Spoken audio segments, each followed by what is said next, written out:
বিসমিল্লাহির রহমানির রহিম। আসসালামু আলাইকুম। তো নতুন আরেকটা ভিডিও নিয়ে তোমাদের সামনে চলে আসলাম। তো দেখো আজকে রান্না থেকে শুরু করছি ভাবলাম রান্না করা যখন শুরু হয়ে গেছে এখন থেকে ভিডিওটা শুরু করি। তো এখন হচ্ছে সকালবেলায় রান্না করতেছি হচ্ছে দেখো কি আজকে ডিম ভাজি করতেছি, আবার এত ছোট ছোট করে পিস করে কাটতেছি, না জানি কি করব। আর এত ছোট ছোট পিস করে কেউ খায়? অর্ধেকটা করেও তো খায়। যাই হোক, আজকে একটু ডিম দিয়ে আলু দিয়ে রান্না করব, ভেজে ডিমের ফোপড়া রান্না যেটা বলে সবাই বলে সেটাই শুনি। আমার বাবার বাড়িতে বলে ডিমের ঝোল, মানে আমার ভাস্তা তার নামে হচ্ছে মানে সে নাম বলে ডিমের ঝোল, আর হচ্ছে সিরাজগঞ্জে বলে ডিমের ফোপড়া। তো যাই হোক, এক এক দেশের এক এক ভাষা। আজকে ডিমের ফোপড়া রান্না করব, ডিমের ঝোল রান্না করব। অনেক দিন হলো খাওয়া হয় না, ভাবলাম যে আজকে খাওয়াই যাক। একটু মানে ভালোই লাগে এই খাবারটা, এই মানে তরকারিটা না আমার কাছে ভীষণ পছন্দের, আমার খুবই ভালো লাগে, আর আমার দুই মেয়েও খুবই পছন্দ করে। তো যাই হোক, অল্প মশলা দিয়ে রান্না করার চেষ্টা করতেছিলাম, কিন্তু হয়ে যায় অনেক মশলা একটু বেশিই খাই আমি। মানে একটু অল্প হালকা হালকা, যেমন আবার পাতলা পাতলা হলে একটু ভালো লাগে না আমার আসলে খেতে, একটু বেশি হয়ে যায়। যাই হোক, আলুটা সিদ্ধ করে রেখে দিয়েছিলাম, ছোট ছোট আলু, কিন্তু বড় আলু না, একদম পিচ্ছি পিচ্ছি আলু। আর আলুগুলো আমার দুইটা মেয়ে বসে বসে সুন্দর করে ছুলে দিছে। এই ছোলার কাজটা আর আমাকে করতে হয় নাই। তো যাই হোক, সুন্দর করে ছুলে দিছে, দেখো সুন্দর করে রান্না করব এখন, সুন্দর করে খাবো এখন, সব কিছুই সুন্দর করে করব। রান্নাটাও যদি সুন্দর করে করা হয়, সুন্দর করে তো খেতেও হবে, তাই না?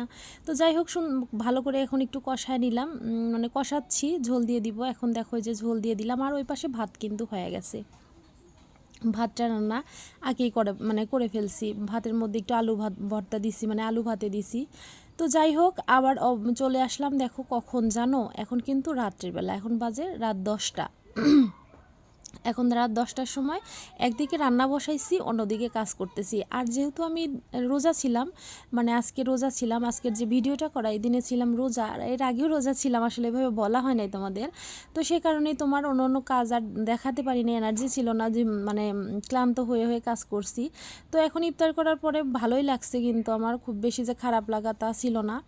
আর দেখো আমাকে রাত্রে কি কি কাজ করতে হয়, আমি কিন্তু রাত্রে প্রায় ঘরগুলোই আমি ক্লিন করে রাখি, সকালে আবার করি, কিন্তু রাত্রে একটু এরকম সুন্দর করে ক্লিন করে না রাখলে না আমার না ভালো লাগে না, ঘুমাতে যেন শান্তি লাগে না, সে কারণে রাত্রে, যাই হোক, রাত্রে একদম তোমার সুন্দর করে গুছিয়ে রাখি, সব কিছু গুছিয়ে তারপরে শুয়ে পড়ি। আর দেখো যে রান্না করতেছি, আবার কি রান্না করতেছি, মেয়ের বাবার হঠাৎ খেতে ইচ্ছা করলো একটু গরুর মাংস, তো সেটাই আবার ভিজিয়ে রাখছিলাম। দেখো এখন ঝটপট আবার রান্না করে নিতেছি, তারপরে ভাত বসাইছি। এখন হচ্ছে সব রান্নাবাড়ি কমপ্লিট করব, রান্না করে কমপ্লিট করে এখানে পরিষ্কার করব। বললাম না যে সব কিছু পরিষ্কার করে রাখি। আর দেখো ভাতের মধ্যে একটু ভাত ছিল, ঠান্ডা ভাত দুপুরের, সে ভাতটা আবার দিয়ে দিলাম। ভাতটা না দিলে ওই ঠান্ডা ভাত মানে খেতে ইচ্ছা করে না, আসলে ভালো লাগে না, সে কারণে আবার ভাত দিয়ে দিলাম। ভাতের মধ্যে গরম হয়ে গেলে আসলে উঠে যাবে, খাওয়া হয়ে যাবে, ভাত নষ্ট করাটাও আসলে ভালো লাগে না। তো যাই হোক, এখন দেখো তোমাদের সামনে চলে আসলাম, ভিডিওটা এখানে শেষ করে দিব, ভীষণ ক্লান্ত, এখন কাজ করার পর একটু ক্লান্ত লাগতেছে। তো তোমরা সবাই খুবই ভালো থাকো, সুস্থ থাকো, দেখা হবে কালকে নতুন আরেকটা ভিডিওর সঙ্গে।